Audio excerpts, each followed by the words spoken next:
പരിശുദ്ധ റസൂലുള്ളാഹി സ്വല്ലല്ലാഹു അലൈഹി വസല്ലം തങ്ങളുടെ ജീവിതത്തിൽ ഇതൊരുപാട് കാണും. നമ്മൾ ചെയ്യുന്ന വിട്ടുവീഴ്ചകൾ അങ്ങനെയാണ്, നമ്മൾ സഹായം ചെയ്യുന്ന അങ്ങനെയാണ്, നമ്മുടെ നോമ്പും സക്കാത്തും ഒക്കെ അതിനാണ്. അല്ലാഹു കൂലി തരണം, വേറൊന്നും വേണ്ട, ലാഭമൊന്നും വിഷയമല്ല, അല്ലാഹുവിന്റെ അടുത്ത് രക്ഷപ്പെടണം. യൂനുസ് ബിൻ ഉബൈദില്ലാഹി റളിയല്ലാഹു അൻഹുവിന്റെ കടയിൽ നിന്ന് ഒരു തുണി വാങ്ങിപ്പോകുന്ന ഒരു കസ്റ്റമർ ആ തുണി വാങ്ങിപ്പോകുന്ന സമയത്ത് മഹാനവറുകൾ കച്ചവട സ്ഥാപനത്തിലില്ല, തന്റെ ജ്യേഷ്ഠന്റെ മകൻ ഇരുത്തി പോന്നതാണ്. തുണി കണ്ടപ്പോ ചോദിച്ചു, ബികം ഹാദ, എത്രക്ക് നിങ്ങൾ വാങ്ങിച്ചത്?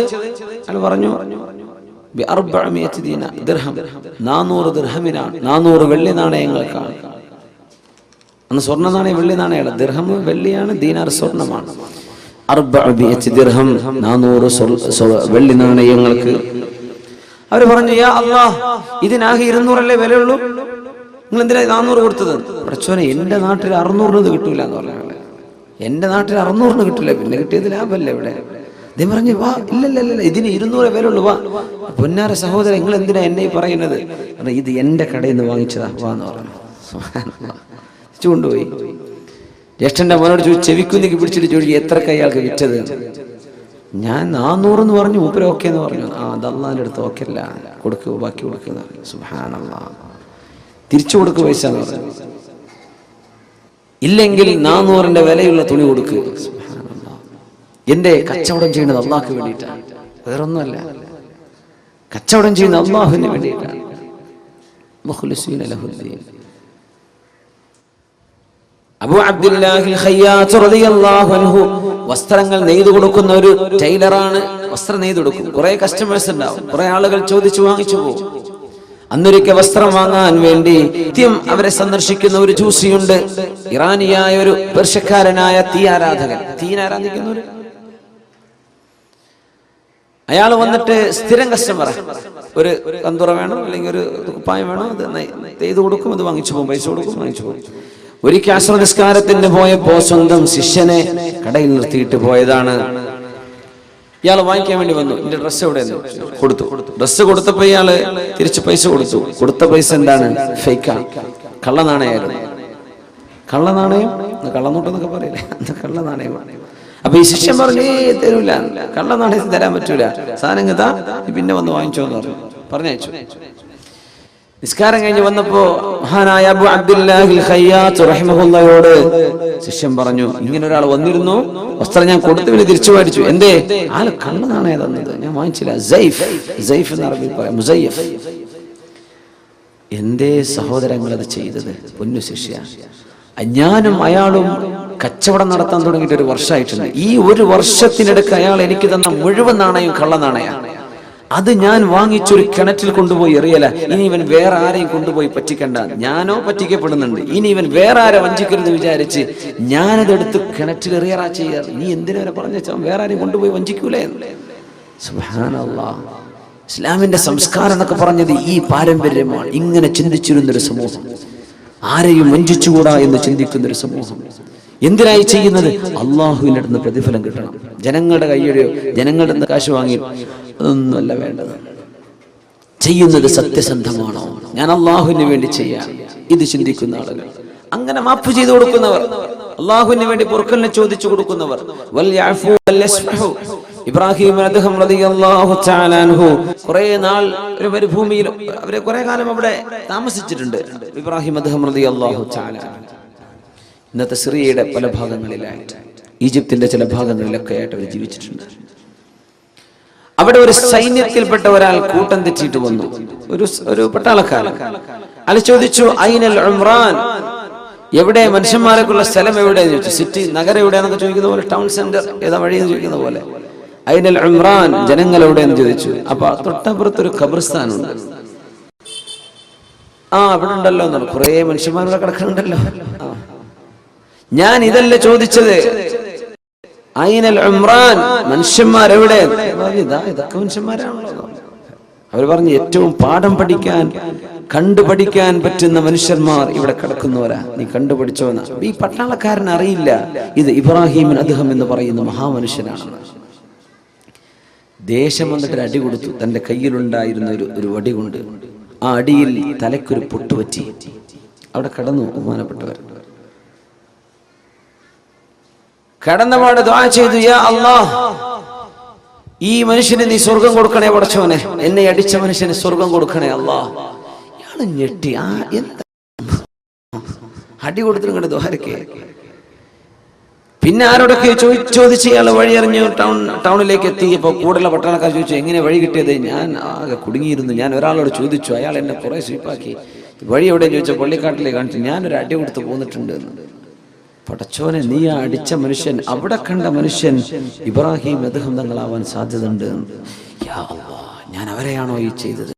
ഓടിച്ചെന്നു, കുതിരയെടുത്ത് ഓടിച്ചെന്ന് ഇതേ സ്ഥലത്ത് ചെന്ന് കിടക്കുമ്പോ കുറെ ശിഷ്യന്മാരൊക്കെ ചെന്ന് പിന്നാലെ.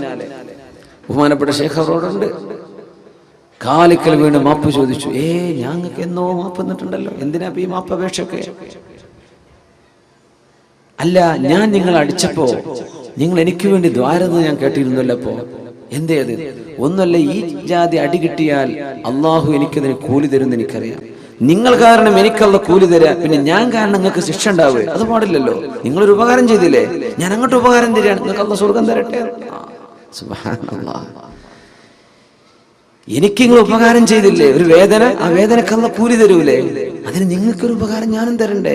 അള്ളാഹു നിങ്ങൾക്ക് സ്വർഗം തരണ്ടേ? ഞാൻ അങ്ങനെ ചോദിച്ചതാണ്. മഹാനായ ഇബ്രാഹിം റളിയല്ലാഹു തആല മുസ്ലിം സമൂഹത്തിന്റെ ആ ഒരു എന്താ പറയാ, ഇന്റലക്ച്വൽ ഗ്രോത്ത്, നമ്മുടെ ബുദ്ധിപരമായ സാംസ്കാരികമായ ആ ഒരു ഔന്നിത്യം, ഇതാണ് ഇസ്ലാമിന്റെ ലെഗസി എന്ന് പറയുന്നത്. ഇസ്ലാമിന്റെ പാരമ്പര്യം ഇതാണ്. എല്ലാം ജീവിച്ചത് പടച്ചോന് വേണ്ടിയാണ്. മനുഷ്യന്മാരുടെ ഒരു പ്രശ്നമില്ല, ആരും എന്തും ചെയ്തോട്ടെ.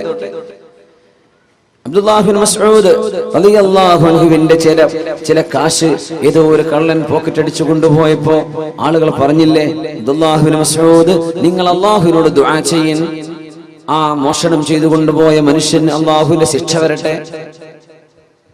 നിങ്ങൾ ദുആരക്ക് ഞങ്ങൾ കാമ്യം പറയാം. വളരെ മെലിഞ്ഞ മനുഷ്യനായിരുന്നു അബ്ദുല്ലാഹ് ബിൻ മസ്ഊദ് റളിയല്ലാഹു തആല. അല്ലാഹുവിന്റെ റസൂലിന്റെ സഹാബിയാണ്, ഖുർആൻ എഴുതി വെച്ചിരുന്ന സഹാബിയാണ്, കാത്തിബ് സിദ്ദ് റസൂലില്ലാ, വിശുദ്ധ ഹദീസുകൾ റിപ്പോർട്ട് ചെയ്ത സഹാബിയാണ്. കാലിന്റെ അടിഭാഗം അർശിൽ തട്ടി എന്ന് റസൂൽ പറഞ്ഞ സഹാബിയാണ് അബ്ദുല്ലാഹ് ബിൻ മസ്ഊദ് റളിയല്ലാഹു തആല.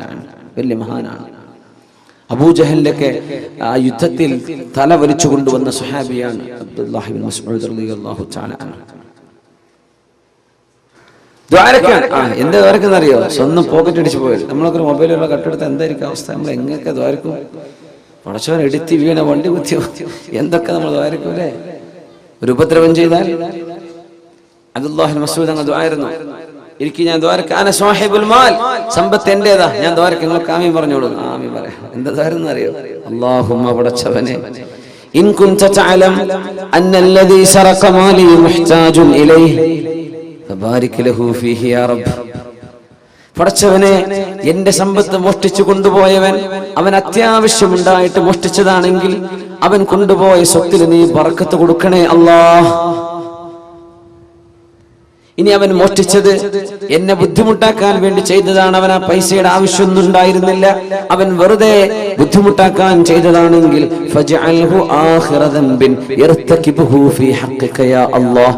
ഇനി ഒരിക്കൽ മറ്റൊരു തെറ്റ് ചെയ്യാൻ ഒരു അവസരം ഇയാൾക്ക് കൊടുക്കരുത് പടച്ചവനെ, അവനെ നന്നാക്കി കൊടുക്കണമേ. അബ്ദുല്ലാഹ് ബിൻ മസ്ഊദ് റളിയല്ലാഹു അൻഹു. ഇങ്ങനെയൊക്കെ ചിന്തിക്കാനുള്ള വിശാല മനസ്സ് ഒരു സത്യവിശ്വാസിക്ക് കിട്ടിയപ്പോ, ഇഖ്ലാസിൽ ജീവിക്കുമ്പോ, അള്ളാഹ്ക്ക് വേണ്ടി ജീവിക്കുമ്പോ. മനുഷ്യന്മാര് പലതും പറയും, മനുഷ്യന്മാരുടെ വാക്ക് കേട്ടിട്ടും ജീവിക്കാൻ പറ്റില്ല. ആളുകൾ ഭ്രാന്താക്കും, ഓരോന്ന് പറഞ്ഞിട്ടും ചോദിച്ചിട്ടും. നല്ല നിലയ്ക്ക് ജീവിക്കുന്ന മനുഷ്യൻ അതൊരു വീക്ക്നെസ് ആണ് മനുഷ്യന്മാരെ വിചാരിക്കുക. ഞാൻ എപ്പോഴും പറയാറുണ്ട്, അങ്ങനെ സ്ത്രീധനൊന്നും വാങ്ങാതെ കല്യാണം കഴിച്ചാൽ അയാൾക്ക് തീരെ വില ഉണ്ടാവില്ല. ആ മരുമോൻ, ആ പുരയിലോ കുടുംബത്തിലോ വിലല്ല. ശരിക്കും അയാൾക്കല്ലേ വില കൊടുക്കേണ്ടത്. നമ്മുടെ നാട്ടിൽ എങ്ങനെയാണ്? അവനൊരു സാമർത്ഥ്യമൊന്നുമില്ല, 5 വയസ്സ് വേണ്ടെന്ന് പറഞ്ഞ് കല്യാണം കഴിച്ചതാണ്. സുബ്ഹാനല്ലാഹ്. ഒരു വിഷയം അപ്രീഷിയേറ്റ് ചെയ്യുന്നതിന് പകരം നമ്മൾ എന്ത് ചെയ്യും? നമ്മളതിനെ, ആ വിഷയം ശരിക്കും അങ്ങ് ഒരാളെ ഡിപ്രസ്ഡാക്കി കളയും, നമ്മൾ ഡെസ്പെയർ ആക്കി കളയും. സുബ്ഹാനല്ലാഹ്. നന്മയെ, അള്ളാഹുവിന് വേണ്ടി നന്മയെ സ്നേഹിക്കുക. നന്മ നമ്മൾ ഇഷ്ടപ്പെടുന്നത് അള്ളാഹുവിന് വേണ്ടിയാണ്, നന്മ ചെയ്യുന്നത് അള്ളാഹുവിന് വേണ്ടിയാണ്. അള്ളാഹു കബൂൽ ചെയ്യുമാറാകട്ടെ. നിലാവെളിച്ചത്തില് മക്കയിൽ ഒരാളിങ്ങനെ മല പൊത്തിപ്പിടിച്ച് കയറി പോകുന്നുണ്ട്. അപ്പൊ സിദ്ദീഖ് റളിയല്ലാഹു അൻഹു ആലോചിച്ചു, യാ അല്ലാഹ്, ഈ പാതിരാത്രി ഏത് മനുഷ്യനായി പാറയ്ക്ക് പൊത്തിപ്പിടിച്ച് കയറി പോകുന്നത്? ചെന്ന് നോക്കുമ്പോൾ റസൂലുള്ളാഹി തങ്ങളാ സ്വല്ലല്ലാഹു അലൈഹി വസല്ലം. നബി നിങ്ങൾ എങ്ങോട്ടായി പോണത് രാത്രി സമയത്ത്?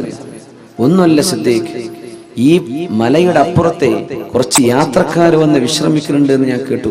ഒരു യമനിൽ നിന്ന് വരികയാണ്, ഒരു ഷാമിലേക്ക് പോവാണ്, ഫലസ്തീനിലേക്ക് കച്ചവടത്തിന് വേണ്ടി പോവാ.